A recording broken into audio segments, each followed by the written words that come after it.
All right, let's dive in. Today, we're going to jump into one of the most wild, chaotic, but also incredibly creative periods in history. We're talking about those 13 years when the United States went from being a bunch of rebellious colonies to a real functioning republic.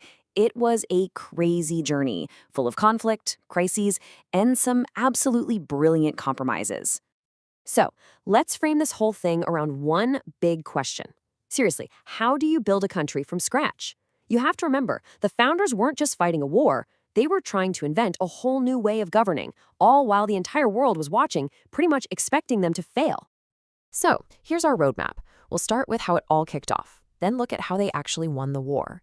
After that, we'll see their disastrous first try at a government, watch the intense debate that created the Constitution, and finally, see the new nation take its very first steps.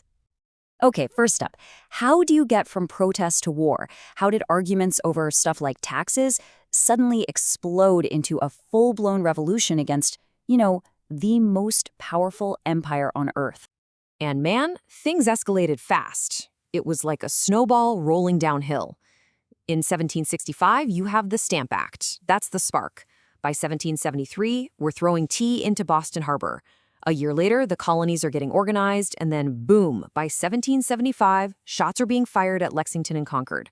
We're talking about a single decade to go from organized protest to open warfare. It's incredible. And then came this, the point of no return. On July 4th, 1776, they made it official. This wasn't just some protest anymore.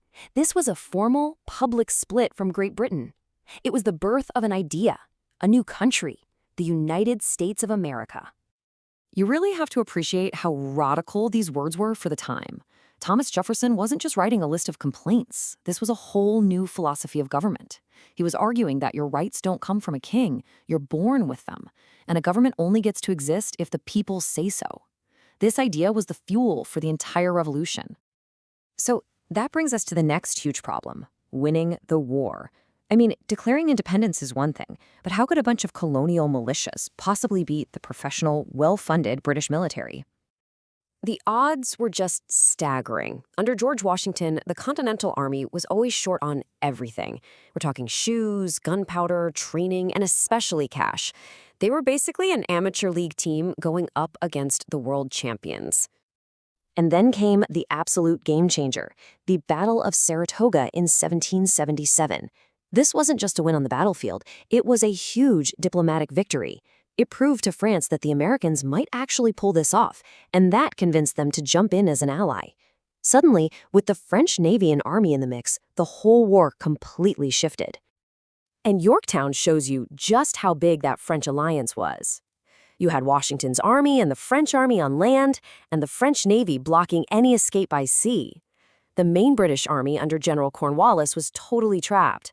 His surrender on October 19, 1781, pretty much ended the fighting. The fighting was over, but it took 2 more years to get the paperwork done. In 1783, the Treaty of Paris was signed, and Great Britain formally recognized the United States as its own independent nation. The war was officially won. But winning the war just led to a brand new crisis at home. Okay, the war's over. Now what? The 13 states had to figure out how to govern themselves as one country, and, well, their first attempt was a complete disaster. Their first constitution was called the Articles of Confederation. And here's the most important part. It was designed to be weak on purpose. After fighting a war against a powerful central government in London, the states were terrified of creating another one. For them, it was all about the states having the power. And that fear created a government that was just broken. Congress couldn't tax, so it couldn't pay its war debts. There was no president to enforce the laws. There was no national court system, so states were basically having trade wars with each other. The whole country was starting to fray at the edges. And this wasn't just theoretical. It led to real-world chaos. The economy was a mess. Farmers in Massachusetts actually rose up in an armed rebellion, Shays' Rebellion, over debt and taxes. And internationally, the U.S. was basically powerless. Britain just kept its troops in the West, and Spain closed the Mississippi River to American trade. All that chaos served as a massive wake-up call. The country's leaders knew the Articles were a failure, so they called for a convention in Philadelphia in 1787. The goal wasn't just to tweak the government, it was to build a whole new one. And this started the great debate over the future of America. The whole convention almost blew up before it even started, all over one issue: representation. The big states, like Virginia, wanted representation based on population. More people, more power. Makes sense. But the small states, like New Jersey, were terrified they'd just be ignored. They demanded that every state get an equal vote. So, the solution they came up with was a stroke of genius. It's called the Connecticut Compromise. They decided to create a legislature with two houses. One, the House of Representatives, would be based on population. That made the big states happy. The other, the Senate, would give every single state 2 senators, making the small states happy. It saved the whole thing. But there was another, much more troubling compromise they had to make. The issue was slavery. Southern states wanted to count their enslaved population to get more representatives in Congress. The northern states, of course, opposed this. The result was the 3/5 Compromise, a dark, ugly bargain that counted each enslaved person as 3/5 of a human for purposes of representation. It embedded a terrible contradiction right into the foundation of a nation built on liberty. Okay, so the Constitution was written, but the final battle was just beginning. It still had to be ratified or approved by at least 9 of the 13 states, and this kicked off a fierce, nationwide debate. 2 clear sides emerged. You had the Federalists, people like Alexander Hamilton and James Madison, who supported the Constitution. They argued that a strong national government was absolutely essential for survival. And opposing them, you had the Anti-Federalists. They feared this new government would become a tyranny and crush the very freedoms they just fought for. The ratification process was a real nail-biter. Delaware was first to sign on.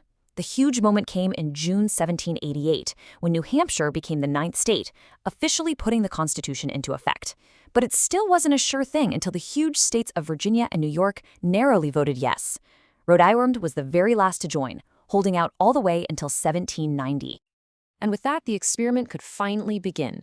On April 30, 1789, George Washington took the oath of office as the first president. After all those years of war, failure, and intense debate, the ship of state had officially been launched. The whole process, from the revolution to the final document, was built on compromise. Some of it was brilliant, some of it was painful, but it was all part of moving forward. Which leads to a final thought for you. What are the great compromises that hold the nation together, or maybe even threaten to pull it apart, today?